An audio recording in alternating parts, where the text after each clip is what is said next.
news segment, we're going to be totally dismantling the Sucker Punch Sally's Working Man Special and putting it in a soft tail frame. I've already got the bearings pressed into the soft tail. I'm working on drilling and getting this ready to mock up. Okay, this is Joe the Bike Butcher back and dismantling the Sucker Punch Sally's hardtail. I'm draining the oil, took the battery out, just took the fender off. Ooh, haven't seen that in a long time. Huh. Nice paint job. Can't wait to paint the next one. The next thing I'm going to do is take the chain off, drain the gas out of there, take the tank off, and start dismantling this and starting the mock-up on my soft tail frame, which should come out pretty nice, I hope. I'll see you on that build. Well, now I've got the exhaust off. The oil lines I've got off of the oil pump, labeled. The oil's drained, fuel's out of it.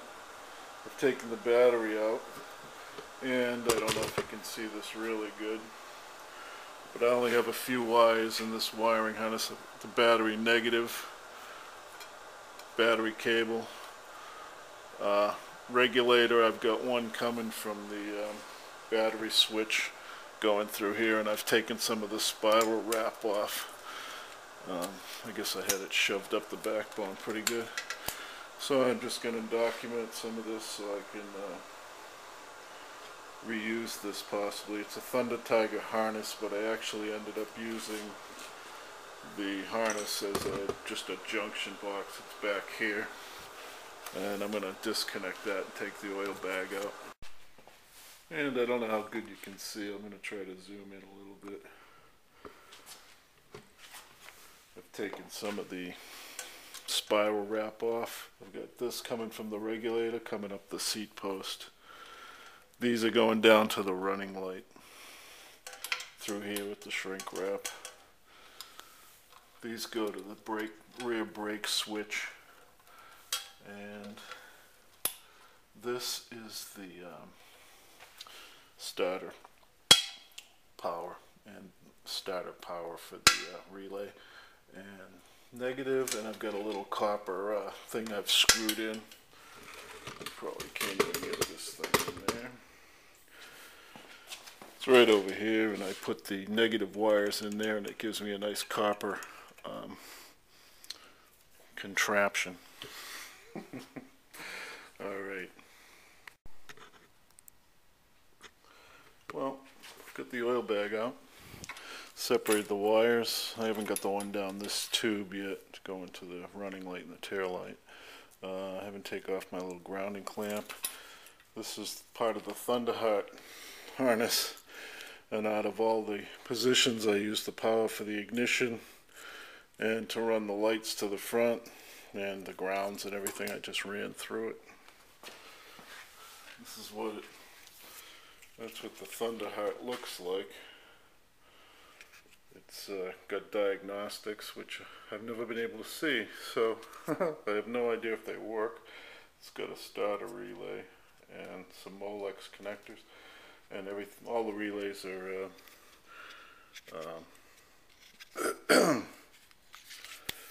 anyways. I meant the circuit breakers are resetting. So I'm going to try to use this in the soft tail. My nice starter's got scratched. Boy, I can't believe how dirty that got back there. Okay, we'll see if I can take apart that tail light and salvage the wires out of it. And here's the path I chose to run the power to the headlight for the running light. I'm going to cut that back here because I'm going to rerun this stuff anyway, and I'll match up the colors. Who knows what I did? Oh, hate doing that. Now I'll take the ignition apart. And here's my Vose switch connected to my carburetor. I've got the wire coming under here, plugged into power, and then it grounds back here by the coil. I've got the cover off. Sorry for the movement here. There's my coil. I'm just going to pull these off.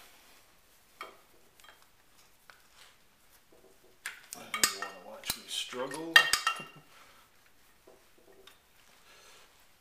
Those are in there good. Alright, then I'm going to disconnect the ignition wires. I'm probably just going to cut them and label them. And I've got a fuse here going to the light. I mean from the battery to the ignition switch. Okay, I've taken the spiral wrap off my wires and I've cut them. They have tracers on them, so I should be able to match them up and I can remember which one came from the coil. This is a billet motor mount. Ooh. With a car ignition switch in it. And then we've got power, one to the lights here with the fuse. And I'm going to be taking that apart.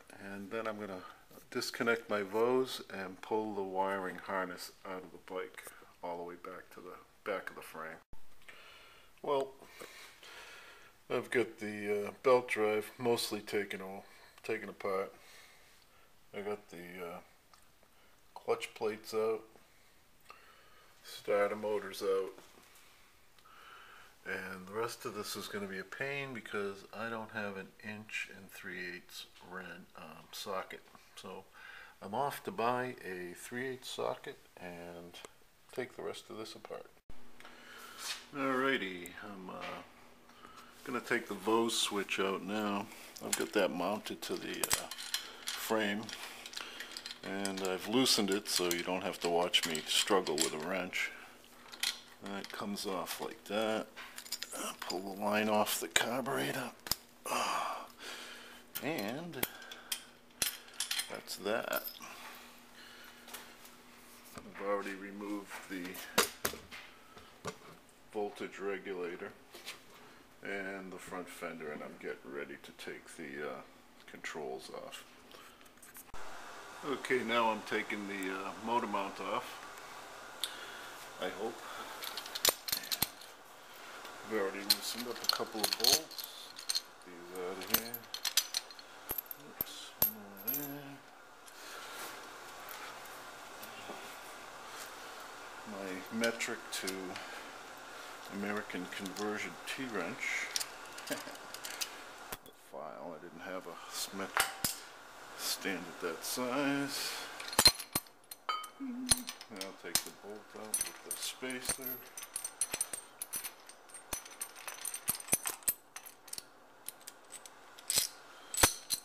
Small spacer in that. Now we're down to the carburetor.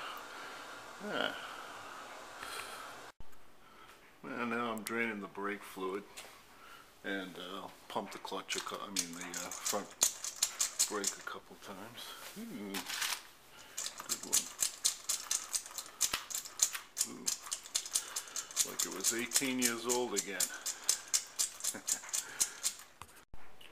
While that's draining, I'm going to remove the headlight. I have momentary contact switches. These are Allen Ness forward controls, and I have the relays are in the headlight bucket, which I'm going to take apart.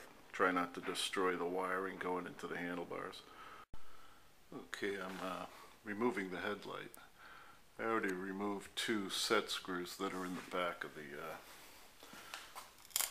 housing here that holds it in. Halogen light. And there's my relay in the back. Let's see if I can unplug the light.